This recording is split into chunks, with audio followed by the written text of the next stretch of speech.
Good morning to all. Today we are going to discuss the topic collision. So, collision of two particles. So, എന്താണ് collision എന്ന് പറയുന്നത്?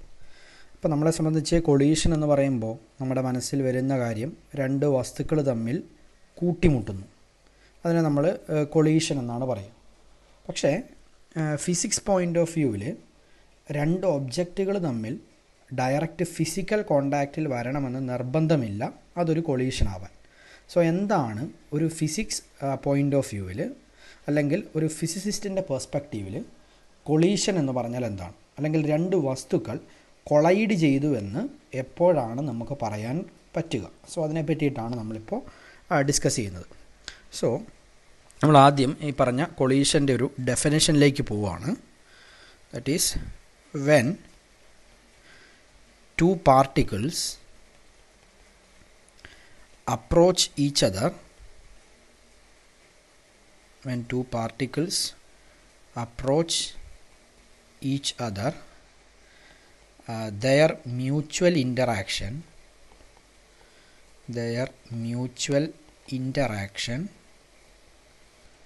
changes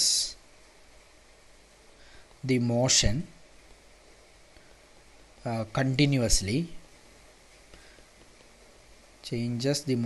continuously, and in consequence to it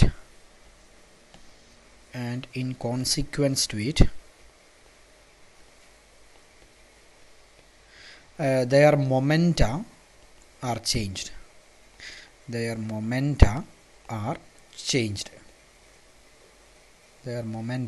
changed. Such a process is called collision.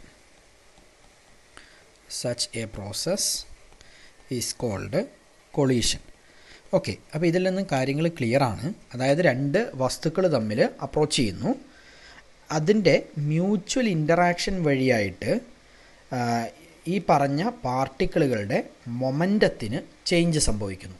അത്തരത്തിലുള്ള ഏതൊരു പ്രോസസ്സിനെയും നമുക്ക് collision എന്ന് വിളിക്കാം. അതായത് അതിൻ്റെ അർത്ഥം, ഇപ്പോൾ നമ്മൾ രണ്ട് ചാർജ്ഡ് പാർട്ടിക്കിളാണ് കൺസിഡർ ചെയ്യുന്നതെന്ന് വിചാരിക്കുക. ഫോർ എക്സാമ്പിൾ രണ്ട് പ്രോട്ടോൺസ് കൺസിഡർ ചെയ്യുന്നു. രണ്ട് പ്രോട്ടോൺ എന്ന് പറയുമ്പോൾ രണ്ടും എന്താണ്, പോസിറ്റീവ്ലി ചാർജ്ഡാണ്. അതുകൊണ്ട് തന്നെ ഈ പാർട്ടിക്കിൾസ് അടുത്തേക്ക് വരുമ്പം ഇത് തമ്മിൽ എന്ത് ചെയ്യും, ഒരു കുളോംബിക് റിപ്പൾസീവ് ഫോഴ്സ് ഉണ്ടാവും.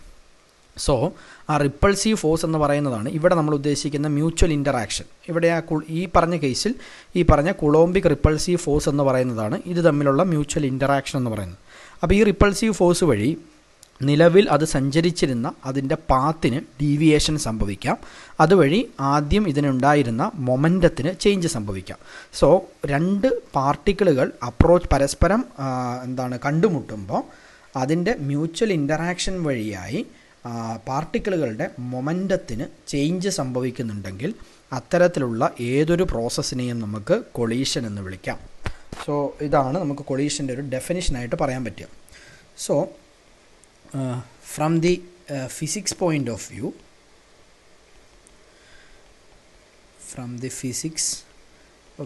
of view, a collision must not necessarily be a physical contact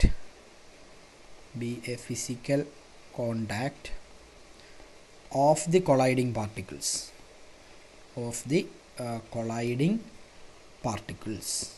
okay, ഇതാണ് നമ്മൾ പറഞ്ഞത്. ഇത് തമ്മിൽ ഡയറക്റ്റ് ഫിസിക്കൽ കോണ്ടാക്റ്റിൽ വരണമെന്ന് നിർബന്ധമില്ല. ഇതിന് നമുക്കൊരു എക്സാമ്പിൾ എടുത്തു കഴിഞ്ഞാൽ, an electron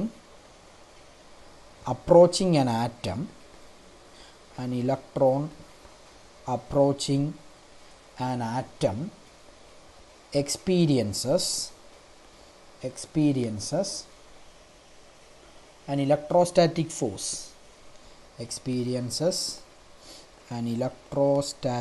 force, and therefore collision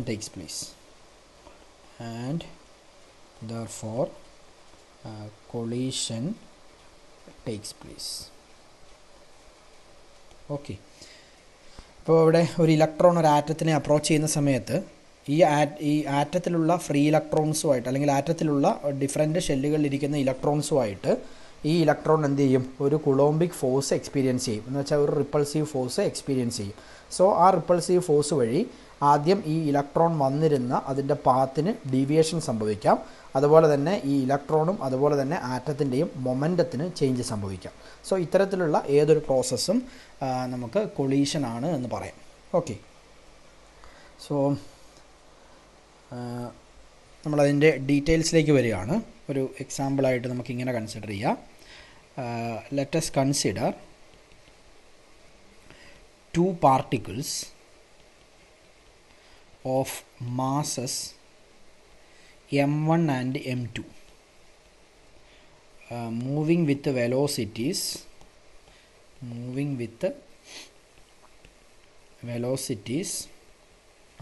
u1 and u2 before collision. അപ്പോൾ നമ്മൾ രണ്ട് പാർട്ടിക്കിൾസ് കൺസിഡർ ചെയ്യുന്നു, മാസസ് m1ഉം m2ഉം. അതിൻ്റെ കൊളീഷന് മുമ്പുള്ള വെലോസിറ്റി എന്ന് പറയുന്നത് u1 u2 ആണ്. ഇനി if their velocities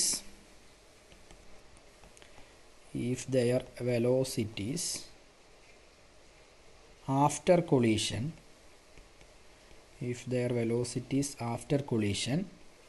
are v1 and v2, final velocities, കൊളീഷന് ശേഷമുള്ള വെലോസിറ്റി നമ്മൾ v1 v2 എന്ന് വിളിക്കുന്നു.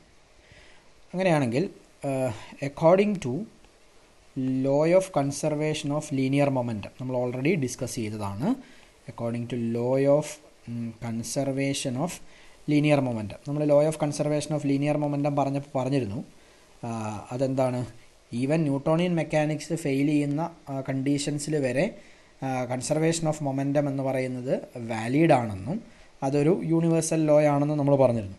അപ്പോൾ അതുകൊണ്ട് തന്നെ ഇവിടെ നമ്മൾ കൺസിഡർ ചെയ്ത് രണ്ട് മാസസ് m1 m2ഉം കൊളീഷന് മുമ്പുള്ള വെലോസിറ്റീസ് u1 u2, കൊളീഷന് ശേഷമുള്ള വെലോസിറ്റീസ് v1 v2. അങ്ങനെയാണെങ്കിൽ law of conservation of linear momentum എല്ലായിടത്തും വാലിഡാണ്. അതുകൊണ്ട് തന്നെ ഈ കേസിൽ നമ്മൾ law of conservation of linear momentum ഉപയോഗിച്ച് കഴിഞ്ഞാൽ നമുക്ക് എന്ത് പറയാം, momentum before collision, total momentum before collision should be equal to the total momentum after collision. So total momentum before collision എന്ന് പറയുമ്പോൾ എന്ത് വരും, m1 u1 plus m2 u2. ഇതെന്തിനോട് ഈക്വൽ ആയിരിക്കും, this will be equal to m1 v1 plus m2 v2, that is A total momentum after collision.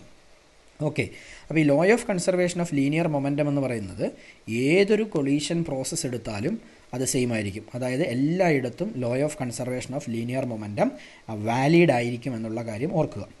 ഇനി നമ്മൾ പറയുന്ന ഇതാണ്, നമ്മൾ കൊളീഷൻ എന്ന് പറയുന്നതിന് നമ്മൾ പ്രധാനമായിട്ടും രണ്ട് ഡിഫറെൻറ്റ് ടൈപ്സ് ഓഫ് കൊളീഷൻസ് ഉണ്ട്. അതിനെപ്പറ്റിയാണ് നമ്മളിനി ഡിസ്കസ് ചെയ്യുന്നത്. സോ കൊളീഷൻ എന്ന് പറയുന്ന പ്രധാനമായിട്ടും ഒന്ന് നമ്മളതിനെ ഇലാസ്റ്റിക് കൊളീഷൻ എന്ന് വിളിക്കും, ഇലാസ്റ്റിക് കൊളീഷൻ.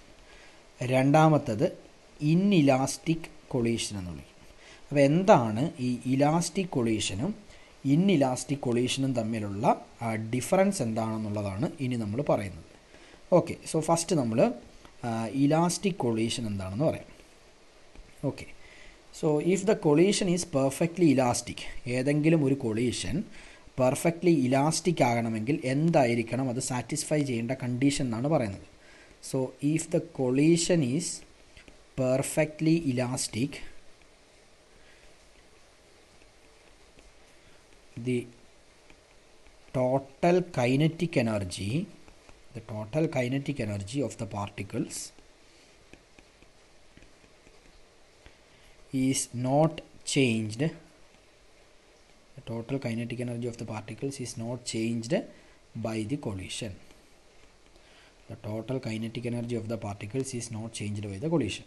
അതായത് ഒരു കൊളീഷൻ ഇലാസ്റ്റിക് ആവണം എന്നുണ്ടെങ്കിൽ total kinetic energy before collision should be equal to the total kinetic energy after collision ആയിരിക്കണം. അതായത് half m1 u1 square plus half m2 u2 square. ഇതാണ് കൊളീഷന് മുമ്പുള്ള total kinetic energy. This should be equal to half m1 v1 square plus half m2 v2 square ആയിരിക്കും. Okay, now നമുക്കിതിന് elastic collision examples എടുത്തു കഴിഞ്ഞാൽ ഒരു example എന്ന് പറയുന്നത് കൊളീഷൻ ബിറ്റ്വീൻ ഗ്യാസ് മോളിക്യൂൾസ്.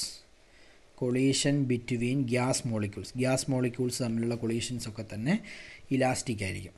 അതുപോലെ തന്നെ most of the collisions between protons, electrons and atoms. അതായത് ഈ മൈക്രോസ്കോപ്പിക് ലെവലിൽ, അറ്റോമിക് ലെവലിൽ പ്രോട്ടോൺസ്, ഇലക്ട്രോൺസ് തുടങ്ങിയ സബ് അറ്റോമിക് ലെവലിലൊക്കെയുള്ള കൊളീഷൻസ് ഒക്കെ തന്നെ ഈ പറഞ്ഞ ഇലാസ്റ്റിക് കൊളീഷൻ എന്ന് പറയുന്ന കാറ്റഗറിയിൽ പെടുന്ന കൊളീഷനാണ് എന്ന് നമുക്ക് പറയാം. നൗ അടുത്ത കാറ്റഗറി എന്ന് പറയുന്നത് ഇൻഇലാസ്റ്റിക് കൊളീഷനാണ്. സോ എന്താണ് ഒരു inelastic collision? Okay, in case of inelastic collision,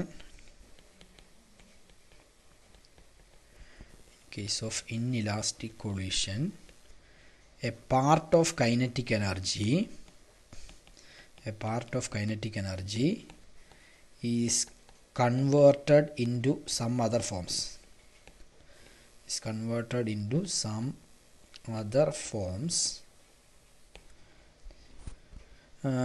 And this energy appears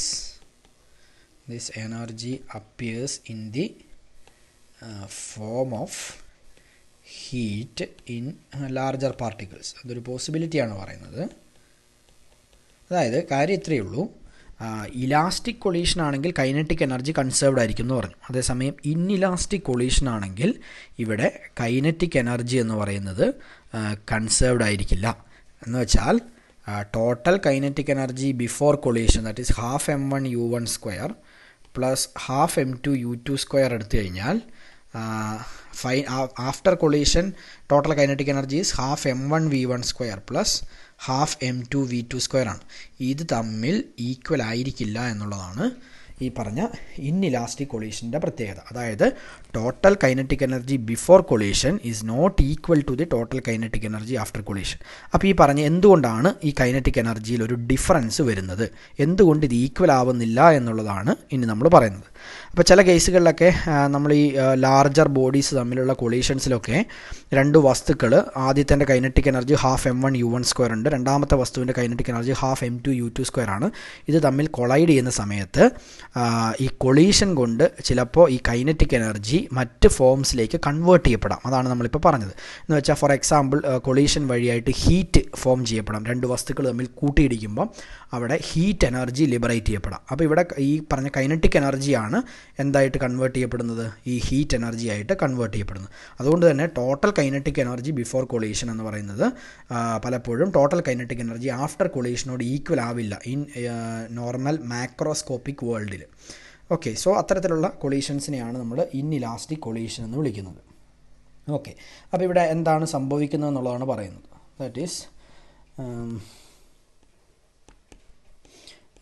collision produces an increase in the vibrational energy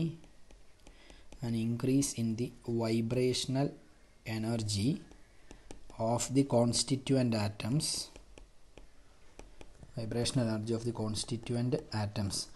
ഇതിനെ നമ്മൾ എക്സൈറ്റേഷൻ എനർജി എന്നും വിളിക്കും. Vibrational energy of the constituent atoms or excitation energy.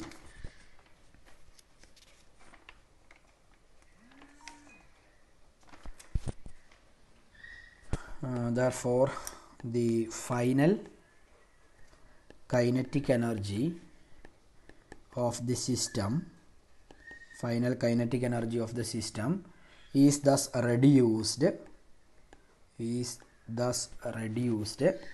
by an amount equal to the excitation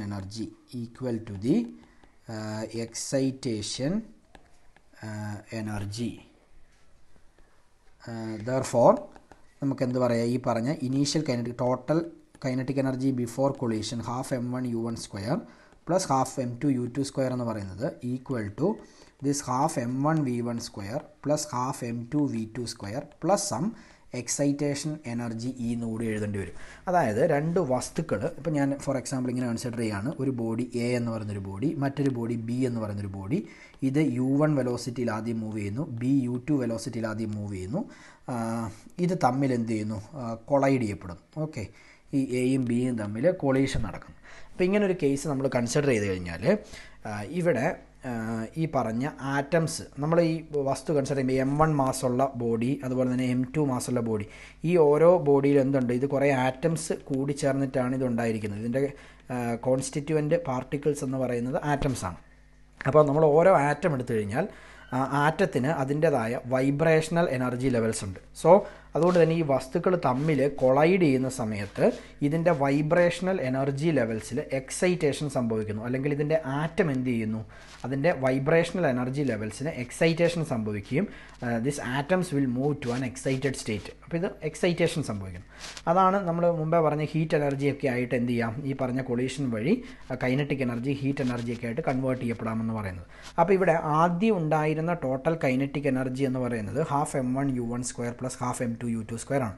പക്ഷേ final kinetic energy half M1 V1 square plus half M2 V2 square എടുക്കുമ്പോൾ ഈ total initial kinetic എനർജിയേക്കാൾ കുറവായിരിക്കും.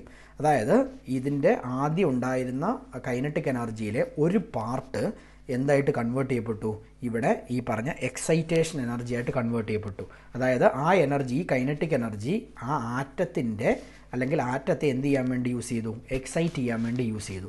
So അതാണ് ഈ പറഞ്ഞ excitation energy ആയിട്ട് ഇവിടെ വരുന്നത്. ഓക്കെ, സോ ഈ രീതിയിലുള്ള കൊളീഷൻ എന്ന് പറയുന്നത് ഇൻഇലാസ്റ്റിക് കൊളീഷനാണെന്ന് നമുക്ക് പറയാം. അതുപോലെ തന്നെ മറ്റൊരു കേസ് ഉണ്ട്, നമുക്ക് ഇങ്ങനെയും എഴുതാം. അതായത് half M1 U1 square plus half M2 U2 square plus E is equal to half M1 V1 square plus half M2 V2 സ്ക്വയറോ. അതായത് ആദ്യം കൊളീഷന് മുമ്പ് ഈ വസ്തുക്കൾ എന്താണ് എക്സൈറ്റഡ് സ്റ്റേറ്റിലായിരുന്നു എന്ന് വിചാരിക്കുക. അങ്ങനെയാണെങ്കിൽ കൊളീഷൻ വഴിയായിട്ട് ഈ പറഞ്ഞ അഡീഷണൽ ഉണ്ടായിരുന്ന അല്ലെങ്കിൽ എക്സസ് ഉണ്ടായിരുന്ന എക്സൈറ്റേഷൻ എനർജി എന്തായിട്ട് കൺവേർട്ട് ചെയ്യപ്പെടും? ഇതിൻ്റെ കൈനറ്റിക് എനർജി ആയിട്ടും കൺവേർട്ട് ചെയ്യപ്പെടാം. That is if the atoms or molecules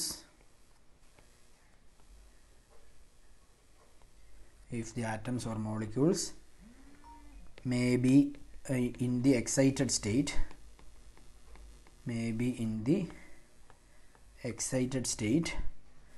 before collision,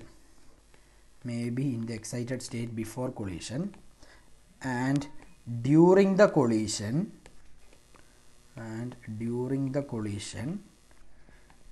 its internal excitation energy may change in the form of kinetic energy. Then നമ്മൾ മുമ്പേ പറഞ്ഞ എക്സ്പ്രഷൻ വാലിഡ് ആവും. ഏത്?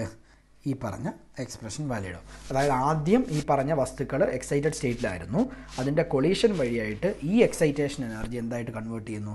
It converted to kinetic energy. So ഇത്രയാണ് നമുക്ക് ഈ പറഞ്ഞ ഇലാസ്റ്റിക് ആൻഡ് ഇൻഇലാസ്റ്റിക് കൊളീഷൻസുമായിട്ട് ബന്ധപ്പെട്ട് പറയാനുള്ളത്. അതായത് ഇപ്പോൾ ഇതിൻ്റെ ഒരു സമ്മറി എന്ന് പറയുന്നത് ഇതാണ്. നമുക്ക് പ്രധാനമായിട്ടും കൊളീഷൻസിനെ നമുക്ക് എന്ത് ചെയ്യാം? രണ്ട് കാറ്റഗറി ആയിട്ട് തിരിക്കാം. ആദ്യത്തേത് ഇലാസ്റ്റിക് കൊളീഷനാണ്, രണ്ടാമത്തേത് ഇൻഇലാസ്റ്റിക് കൊളീഷനാണ്. ഇലാസ്റ്റിക് കൊളീഷൻ എന്ന് പറഞ്ഞു കഴിഞ്ഞാൽ ഇലാസ്റ്റിക് കൊളീഷൻ്റെ കേസിൽ അവിടെ മൊമെൻറ്റം എങ്ങനെയായിരിക്കും? മൊമെൻറ്റം കൺസേർവ്ഡ് ആയിരിക്കും. Momentum is conserved. ഇനി ഇലാസ്റ്റിക് കൊളീഷൻ്റെ കേസിൽ കൈനറ്റിക് എനർജി എങ്ങനെയായിരിക്കും? Kinetic energy is conserved. Conserved ആയിരിക്കും. ഓക്കെ, അതിന് എക്സാമ്പിൾസ് നമ്മൾ പറഞ്ഞു. ഈ പറഞ്ഞ ഗ്യാസ് മോളിക്യൂൾസ്, അതുപോലെ തന്നെ collisions between protons, electrons etcetera, atoms ഒക്കെ പറഞ്ഞ ഇലാസ്റ്റിക് കൊളീഷനിൽ വരും. അതേസമയം ഇൻഇലാസ്റ്റിക് കൊളീഷൻ്റെ പ്രത്യേകതകൾ എന്തൊക്കെയാണ്? ഇൻഇലാസ്റ്റിക് കൊളീഷനിൽ മൊമെൻറ്റം കൺസേർവ്ഡ് ആയിരിക്കും. മൊമെൻറ്റം ഏത് കൊളീഷനിലും കൺസേർവ്ഡ് ആയിരിക്കും. Momentum is conserved. പക്ഷേ കൈനറ്റിക് എനർജിയോ, kinetic energy is not conserved. Kinetic energy conserved ആയിരിക്കില്ല. അതിന് എക്സാമ്പിൾസ് എന്ന് പറയുന്നത് most collisions in the macroscopic world. നമ്മൾ ഡെയിലി കാണുന്ന കൊളീഷൻസ് ഒക്കെ തന്നെയും എന്താണ്, ഈ പറഞ്ഞ ഇൻഇലാസ്റ്റിക് കൊളീഷൻ എക്സാമ്പിളാണ്. രണ്ട് ബസ്സുകൾ തമ്മിൽ കൂട്ടിയിടിക്കുന്നു വിചാരിക്കും. അപ്പോൾ അത്തരത്തിലുള്ള കൊളീഷൻസൊക്കെ എന്താണ്, ഇൻഇലാസ്റ്റിക് കൊളീഷൻസ് ആണ്. കാരണം അവിടെ കൈനറ്റിക് എനർജി മറ്റ് പല ഫോമിലേക്കും കൺവേർട്ട് ചെയ്യപ്പെടും. സോ കൊളീഷൻ എന്ന് പറഞ്ഞാൽ രണ്ട് വസ്തുക്കൾ തമ്മിൽ ഫിസിക്കൽ കോണ്ടാക്റ്റിൽ വരണമെന്ന് നിർബന്ധമില്ല, മറിച്ച് അതിൻ്റെ മ്യൂച്വൽ ഇൻ്ററാക്ഷൻ വഴി മൊമെൻറ്റത്തിന് ചേഞ്ച് സംഭവിച്ചാൽ മതി. അതിനെ കൊളീഷൻ എന്ന് വിളിക്കും. ഏത് തരത്തിലുള്ള കൊളീഷനാണെങ്കിലും അവിടെ മൊമെൻറ്റം കൺസേർവ്ഡ് ആയിരിക്കും. പക്ഷേ ഇൻഇലാസ്റ്റിക് കൊളീഷനിൽ കൈനറ്റിക് എനർജി കൺസേർവ്ഡ് ആയിരിക്കില്ല, ഇലാസ്റ്റിക് കൊളീഷനിൽ കൈനറ്റിക് എനർജി കൺസേർവ്ഡ് ആയിരിക്കും. സോ ഇത്രയും കാര്യങ്ങളാണ് കൊളീഷൻസിനെ പറ്റി ജനറലായിട്ട് പറയാനുള്ളത്. അപ്പോൾ താങ്ക് യു.